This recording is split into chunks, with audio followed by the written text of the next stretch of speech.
Hello दोस्तों, सभी ई मित्र क्रूसे के लिए एग्ज़ाम होगा। जैसे 2017 के अंदर एग्ज़ाम हुआ था, वैसा ही एग्ज़ाम यहाँ पे होने वाला, थोड़ा सा हार्ड होने वाला है। दोस्तों, आज सिलेबस के बारे में बात करेंगे और क्वेश्चन करेंगे कि सैम्पल क्वेश्चन भी आपके सामने रखेंगे। दोस्तों, कुछ 2017 की तरह ही यहाँ पे इस बार एग्ज़ाम होने वाला है, तो क्वेश्चन रखेंगे। और यहाँ पे देख सकते हैं, पहले सिलेबस के बारे में बात कर लेते हैं।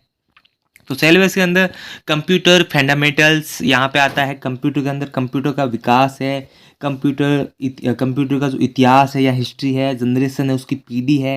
हार्डवेयर के अंदर चलते हैं तो हार्डवेयर के अंदर इनपुट हो गया, यहाँ पे इनपुट यूनिट हो गया, या कीबोर्ड हो गया, माउस हो गया, स्कैनर हो गया, कैमरा हो गया, माइक हो गया आदि यहाँ पे हो सकता है। OCR, ROMR, RMICR ये भी हो गया। आउटपुट यूनिट, यहाँ पे मॉनिटर हो गया, प्रिंटर हो गया, प्लोटर, इनके बारे में आपको पता होना चाहिए। CPU हो गया, CPU के अंदर यहाँ पे अर्थमेटिक लॉजिक यूनिट हो गया, कंट्रोल यूनिट हो गया, मेमोरी यूनिट हो गया एंड स्टोरेज डिवाइस हो गया। प्राइमरी यहाँ पे प्राथमिक स्मृति या प्राथमिक मेमोरी हो गई। यहाँ पे रैम हो गया, रोम हो गया, सेकेंडरी मेमोरी हो गई। यहाँ पे हार्ड डिस्क हो गई, फ्लॉपी डिस्क, सीडी का फुल फॉर्म आपसे पूछा जा सकता है, डीवीडी का फुल फॉर्म पूछा जा सकता है। उसके बाद में यूएसबी हो गई, मदरबोर्ड हो गया, कार्ड्स हो गया। यहाँ पे सॉफ्टवेयर के बारे में भी बात हो जाएगी, सॉफ्टवेयर भी आएगा इसके अंदर, सिलेबस के अंदर। सिस्टम सॉफ्टवेयर हो गया, एप्लीकेशन एंड यूटिलिटी सॉफ्टवेयर हो गया, कंप्यूटर लैंग्वेज हो गई, MS ऑफिस के बारे में आपसे पूछा जा सकता है, माइक्रोसॉफ्ट वर्ड के बारे में पूछा जा सकता है। यहाँ पे आपको बता दूं, माइक्रोसॉफ्ट एक्सेल के बारे में, माइक्रोसॉफ्ट पावरसॉफ्ट पॉइंट के बारे में, यहाँ पे डाटा एंड नंबर सिस्टम के बारे में, डाटा स्टैंडर्ड कोड्स हो गया यहाँ पे। उसके बाद में setting and protection of computer, computer की स्थापना और संरक्षण के बारे में पूछा जाता है। कंप्यूटर रिलेटेड थ्रेड्स या फिर वायरस, रेमीडियस ऑफ प्रोटेक्शंस। और उसके बाद में internet network and communications, internet browser network, email and other communication के बारे में पूछा जा सकता है। सर्वर एंड डाटाबेस के बारे में पूछा जा सकता है। अदर इंपॉर्टेंट क्वेश्चंस भी यहाँ पे पूछे जाते हैं, आपको मैं बता रहा हूँ आगे। मोबाइल एंड बैंकिंग हो गया। उसके बाद में यहाँ पे ई गवर्नेंस, यहाँ पे ई मित्रा के जो भी प्रोजेक्ट है उनके बारे में पूछा जाता है, उनकी परियोजनाओं के बारे में या प्रोजेक्ट के बारे में पूछा जा सकता है। SSO पोर्टल रिलेटेड हो गया, ई मित्रा यूटिलिटी ऑप्शन हो गया, यहाँ पे ई मित्रा सर्विसेज हो गया और हेल्प डेस्क हो गया। जनरल नॉलेज भी आपसे पूछा जा सकता है, राजस्थान का जीके आपसे पूछा जा सकता है। अब सीधा चलते हैं हम क्वेश्चंस की तरफ, और उससे पहले बता दूं टोटल क्वेश्चन 100 होने वाला है और टोटल मार्क्स भी 100 होने वाला है। पासिंग मार्क 76 या 65 हो सकता है। पासिंग मार्क यहाँ पे 76 दे रखा है, इस बार 65 का होने वाला है मार्क। और टोटल टाइम 1 आवर्स रहने वाला, ये ऑनलाइन एग्जाम होने वाला है। इसके बाद हम क्वेश्चन की तरफ चलते हैं। पहला क्वेश्चन है यहाँ पे कंप्यूटर डेवलपमेंट के बारे में होगा। पहला यहाँ पे जो चैप्टर है कंप्यूटर डेवलपमेंट, उसके अंदर देख सकते हैं पहला क्वेश्चन है computer work in the following areas. Computer निम्न क्षेत्र में काम करता है, तो मतलब कौन से क्षेत्र के अंदर काम करता है, नीचे ऑप्शन दे रखे हैं।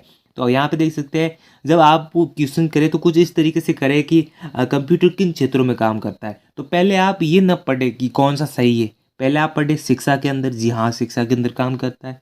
चिकित्सा मेडिकल के अंदर बिल्कुल करता है, मेडिकल के अंदर। यहाँ पे एंटरटेनमेंट के अंदर अंदर या मनोरंजन के अंदर करता है। तो उसके बाद में आपको क्या ऑप्शन देखना है, क्या ऑल ऑफ अबाउट का ऑप्शन आता है तो उससे ही सेलेक्ट कर लीजिए। हाँ, हमें लग रहा है ये तीनों ऑप्शन है, राइट है। तो यदि दोनों ऑप्शन राइट हो गए, तीसरा तो अपने आप हो जाएगा, क्योंकि यहाँ पे ऑल ऑफ अबाउ हो गया। उसके बाद में यहाँ पे देख सकते हैं सेकंड क्वेश्चन की तरफ चलते हैं। वो है, is the computer more intelligent then the human?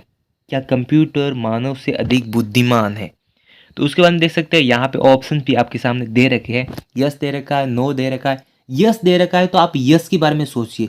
यदि यस कर देता है, क्या मानव ने ही कंप्यूटर का निर्माण किया है? ये नहीं हो सकता कि कंप्यूटर मानव से अधिक बुद्धिमान हो, ये कभी नहीं हो सकता और कतई नहीं हो सकता, क्योंकि मानव ने ही कंप्यूटर को निर्मित या कंप्यूटर को बनाया है। तो यस तो नहीं हो सकता, आप सोचिए नो हो सकता है। नो हो सकता है, कह नहीं सकते, ये तो हो नहीं सकता कि कंप्यूटर को मानव ने ही निर्मित किया है, ये नहीं हो सकता, उपयुक्त कोई नहीं हो सकता। तो यहाँ पे हमारा नो ऑप्शन सही है। तो वो आपको कुछ अपना दिमाग यूज देना है। उसके बाद में ये पर्सनल कंप्यूटर इस इनमें से पर्सनल कंप्यूटर कौन सा है? तो यहाँ पे देख सकते हैं बहुत सारे ऑप्शन हो गया। पर्सनल कंप्यूटर होता है मतलब वो एक ही व्यक्ति इस्तेमाल कर सकता है, उसका पर्सनल होता है। मल्टी यूजर, मल्टी यूज़र के अंदर आप देखिए जब स्कूलों के अंदर हो या फिर कोई एग्ज़ाम होता है उसके अंदर मल्टी यूज़र जो है यहाँ पे काम लिया जाता है, मल्टी यूज़र। उसके बाद में मल्टी प्रोसेसर, तो मल्टी प्रोसेसर वाला कोई कंप्यूटर यहाँ पे जो है पर्सनल कंप्यूटर की कैटेगरी के अंदर नहीं आता है। उसके बाद में सिंगल यूज़र, सिंगल यूज़र मतलब एक यूज़र ही या फिर वो पर्सनल माना जा सकता है। तो यहाँ पे जो करेक्ट ऑप्शन है सिंगल यूजर है। कुछ इस तरीके से जैसे मैं आपको बोल रहा हूँ वैसे ही आप जो है क्वेश्चन को सॉल्व करेंगे तो आसानी से इस परीक्षा के अंदर पास हो सकते हैं। उसके बाद में देख सकते हैं पर्सनल कंप्यूटर है, इनमें से कौन सा जो है पर्सनल कंप्यूटर है। उसमें देख सकते हैं general software computer, special required computer या हाइब्रिड कंप्यूटर। ऑल ऑफ भी दे रखा है, ऑल दे रखा है, लेकिन यहाँ पे देख सकते हैं जनरल सॉफ्टवेयर कंप्यूटर ही पर्सनल कंप्यूटर है, आपको ध्यान रखना है। इसके बाद नेक्स्ट क्वेश्चन की तरफ चलते हैं। उसके अंदर लिखा है what is the personal computer that is small in how to keep your in the your lap. तो यहाँ पे देख सकते हैं इसमें क्या है, या एक कंप्यूटर यूजी आपकी गोद में रखने के लायक छोटा सा होता है, क्या कहलाता है, छोटा सा होता है। यहाँ पे लैपटॉप भी कहलाया जा सकता है, वो लैपटॉप के बारे में यहाँ पे लगभग ये बात कर रहे हैं। तो यहाँ पे देख सकते हैं जो नोटबुक है वो ऑप्शन राइट होने वाला है। उसके बाद देख सकते हैं बहुत सारे ऑप्शन है, उस हिसाब से आप कर सकते हैं, जैसे मैंने आपको पहले बताया था उस हिसाब से आप कर सकते हैं। नेक्स्ट क्वेश्चन की तरफ चलते हैं। यहाँ पे नेक्स्ट क्वेश्चन है ए कंप्यूटर इज एबिलिटी, यहाँ समता आप कह सकते हैं क्या है, कंप्यूटर की क्षमता है, इनमें से क्या हो सकती है। उसके अंदर आप देख सकते हैं जब आप क्वेश्चन करें तो एक अलग तरीके से करें। लो, इसकी लो तो नहीं हो सकती, इतना काम करता है, लो कैसे हो सकती है, उस भी नहीं हो सकती, वो ऐसा नहीं है वो सारे काम कर सकता है, लेकिन उसकी अनलिमिटेड हो सकती है, यहाँ पे लिमिटेड हो सकती है, ज़्यादा नहीं है क्षमता, लिमिटेड हो सकती है। अनलिमिटेड मानव की होती है, मानव की अनलिमिटेड होती है। नेक्स्ट क्वेश्चन की तरफ चलते हैं। Who is the also knows a fathers of computer, computer के पिता के रूप में कौन जाना जाता है। तो यहाँ पे आपको इन चीज़ों को याद रखना पड़ेगा। यहाँ पे चार्ल्स बेबेज, इनको जाना जाता है कंप्यूटर का पिता कहा जाता है। उसके बाद में what is the full form of GUI in the terms of computers, computer के संदर्भ में GUI का पूरा नाम क्या है। तो इन चीज़ों को आपको जब भी GUI आपके सामने दिखे तो ग्राफिकल यूजर इंटरफेस आपको याद रख लेना है। उसके बाद में जैसे आते हैं कंप्यूटर हिस्ट्री के बारे में, तो अलग अलग चैप्टर्स होंगे कंप्यूटर हिस्ट्री के अंदर। What is the name of the first computer super computer of India, Bharat के पहले सुपर कंप्यूटर का क्या नाम था। ये चीज़ें आपको सीधी याद रख लेनी है। क्या है, परम 8000, ये आपको याद रखना है। ऑप्शन बी राइट है। What is the full form of CRT, CRT का पूरा नाम क्या है। CRT का पूरा नाम आपको वैसे ही याद रखना है, सीधा आपको याद रख लेना है, कैथोड रे ट्यूब। ये आपको देखिए CRT नाम सुन के आपको कुछ आता है, याद आता है, जैसे पुरानी टीवीज़ होती है, पुरानी टीवी होती है वो पीछे से पेट फुला के वैसी टीवी होती है, उसको CRT टीवी बोला जाता है। तो ये आपको ध्यान रखना, CRT मॉनिटर्स भी आते थे, इस वजह से ये क्वेश्चन यहाँ आपकी हिस्ट्री के अंदर आया है। आपको क्यों पहले CRT यूज़ होते थे, अब मॉनिटर LCD LED यूज़ होते हैं। यहाँ पे what is the full form of IC का फुल फॉर्म क्या होता है। IC बहुत सारी चीज़ें यूज़ की जाती है, पावर सर्किट के अंदर भी IC को यूज किया जाता है। यहाँ पे IC का फुल फॉर्म होता है इंटीग्रेटेड सर्किट। इसका यहाँ पे आपको ध्यान रखना है, डी ऑप्शन राइट होने वाला है। What is the use of make computer shapes, तो कंप्यूटर शेप्स बनाने के लिए क्या इस्तेमाल में लिया जाता है। तो यहाँ पे जो है होने वाला है सिलिकॉन राइट ऑप्शन होने वाला है। विच of the following is the fastest biggest and most expensive computer, निम्न में से कौन सा सबसे तेज, सबसे बड़ा और सबसे अधिक महंगा कंप्यूटर है। तो यहाँ पे आपको ध्यान रखना है सुपर कंप्यूटर ही सबसे महंगा कंप्यूटर है। In banking, railways, ETC which of the computers are use, banking, railway आदि में कंप्यूटर का इस्तेमाल किया जाता है। तो यहाँ पे ध्यान रखना है मेन फ्रेम वाले कंप्यूटर का इस्तेमाल किया जाता है। Which is the knows as the most powerful type of computer.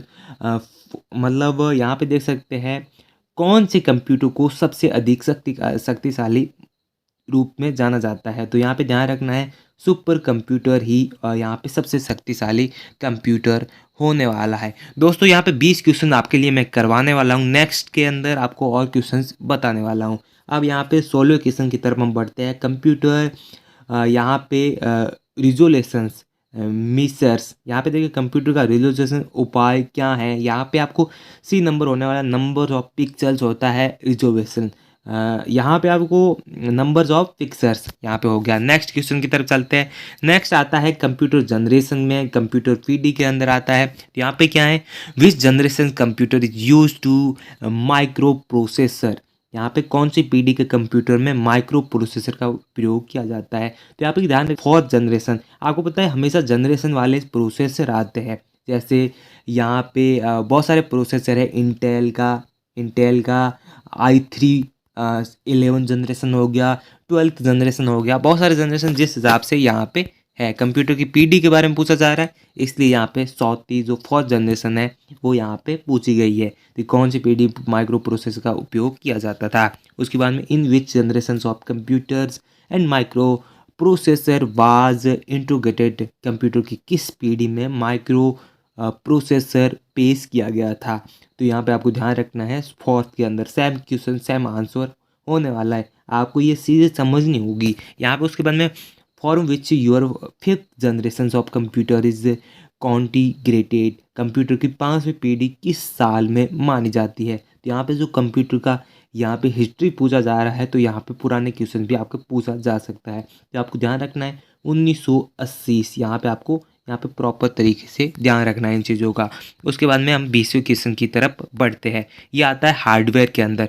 Hardware के अंदर what is the full form of VDU, video का पूरा नाम क्या है।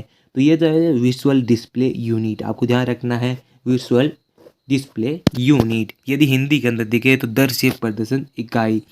इसके बाद में अब नेक्स्ट क्वेश्चन है आपको मैं अगली वीडियो के अंदर बताऊंगा। तो दोस्तों इस वीडियो में बस इतना ही, ये वीडियो थोड़ा सा लंबा बन रहा है। थैंक यू, जय हिंद, जय भारत।